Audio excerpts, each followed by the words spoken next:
Бірнеше айдың жүзі болды мына халықаралық саясатта Гонконгтың мәселесі, Гонконгтағы көтерілістер, митингілер жақсы талқыланып жатыр. Бірақ оған не себеп болды екен? Соның мән жайын байқап көрсек. Гонконг жалпы 1997 жылы Британиядан Қытай Халық Республикасына қайтарылған болатын. Бірақ сол 50 жылға дейін Гонконг өз-өзін билеу керек, өзінің дербес ақшасы болады, саяси жүйесі болады. Жалпы айтқанда жеке мемлекет ретінде өмір сүре бере алады делінген. Бірақ енді былтырғы жылдың 18 жылдың ақпан айында Гонконгта тұратын жас қыз бен жігіт Тайвань аралына қыдырып барады. Сол жақта бір жағдайларға байланысты болу керек. Екеуінің арасында кикілжің туады да, сол жерде байқамаған жерден жігіт қызды өлтіріп алады. Сөйтіп оның денесін чемоданға салып жаңа алып өтпекші болады, бірақ ол іске аспайды да, ол сол жақта далада қалдырып кетуге мәжбүр болады.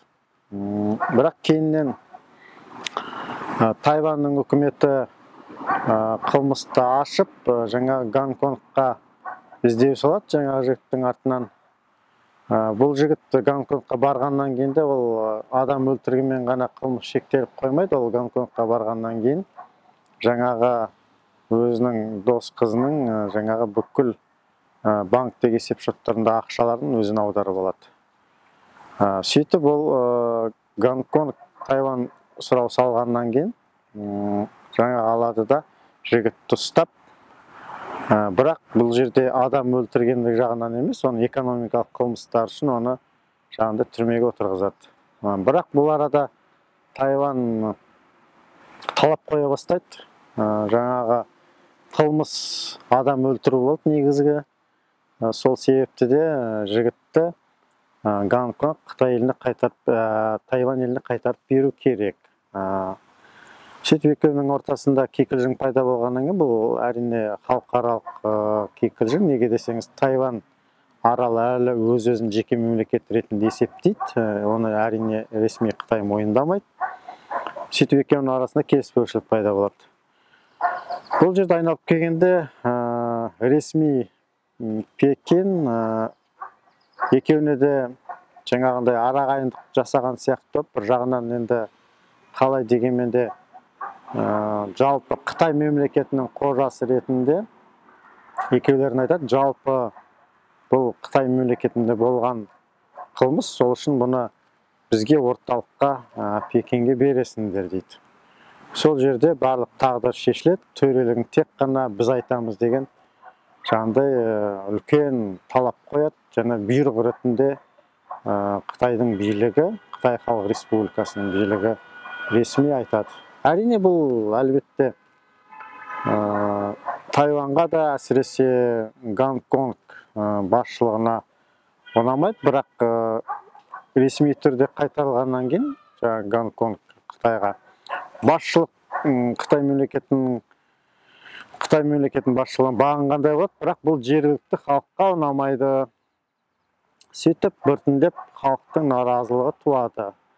Әрине енді бұл былай жалпы үлкен саясатта, әсіресе халықаралық саясатта бұл әшейін осы асқынып тұрған аурудың бір жарылайын деп тұрған, осы іріңдеп тұрған, жарылайын деп тұрған жараның орны сияқты бұл әшейін ғана сылтау есептеледі. Негізінде Гонконг халқы жаңағы бұл талай жылдар, 100 жыл бойы Британияның колониясы болған, сол арқылы экономикасы, саясаты, барлық халықаралық қатынастар мықты дамығандықтан әлі де Қытайға қосылғысы келмейді. Сөйтіп халық көтеріліске шығады, митингіге шығады, талап етеді.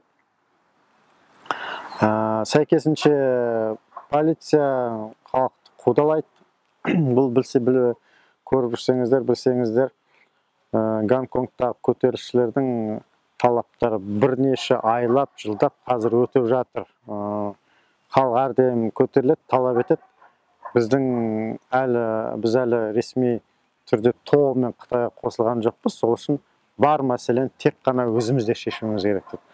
Ал Қытай мемлекеті болса айтады, сендер біздің қарамағымыздағы Қытайдың бір бөлігісіңдер, сондықтан біздің шарттарымызға, заңдарымызға, талаптарымызға бағынуларың керек деді. Осылайша, былай қарасаңыз, жай ғана болған адам өлімі үлкен саяси мәселе келіп тіреліп тұр. Бұл жерде бұл тек қана қылмыстық іс қана емес, бұл үлкен саяси шиеленіскен мәселе.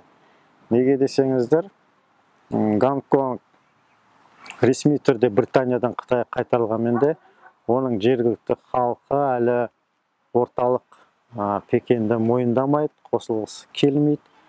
Өйткені ол Гонконг қала мемлекет, өте дамып кеткен, Қытайға аса қосылуға құқылы емес, мүдделі емес. Сондықтан осындай шиеленістер болып тұр. Әр халық көтерілген сайын полиция келіп халықты басып жаншып тастайды. Арасында жаңағындай халық көп шыққаннан кейін ордажық кейбір жағдайлар да болып қалады. Жаңағы біреулер ұрып жүреді, жаңағы газда пистолеттен адамдарды атып жүреді деген сияқты сөйтіп. Осындай ұзаққа созылған, бұл қазір қарасаңыз ұзаққа созылған бір созылмалы қиын мәселе болып тұр. Менің оның арты не болатыны белгісіз, өйткені бұл жерде айтсақ, тіпті шет мемлекеттерде бұл жерге кірісіп отырған сияқты, өйткені көтеріліске шыққандарды кейбір Гонконгтың банктері қаржыландырған сияқты. Бұл әрине Қытай мемлекетіндегі ресми ақпарат көздерінің мәлімдемесі. Оның ішінде әрине батыс, оның ішінде Америка құрама штаттары деп айтады. Бірақ енді ол тек қана Қытай мемлекетінің ресми мәлімдемесі, оның анық-қанығын әрине кейін біле жатармыз. Бірақ осындай долбарлар бар, осындай болжаулар бар. Енді бұл жерде жағдайды шиеленістірмей, біртіндеп шешуге болады. Бірақ Қытай сияқты, оның дамыған бір ерекше бөлігі Гонконг сияқты арада кикілжің, ол тек қана саясатқа барып тіреледі, және саяси сондай бір құралдармен шешілу керек деп ойлаймыз. Мәселенің қысқаша мән-жайы осындай. Халықаралық жағдайларда әрине бәрі дұрыс шешілгені бәрімізге де жақсы болар еді. Оған әрине біздің қазақ елде мүдделі деп есептейміз. Бүгінгі Гонконг туралы шолуымыз осындай. Қош сау болыңыздар.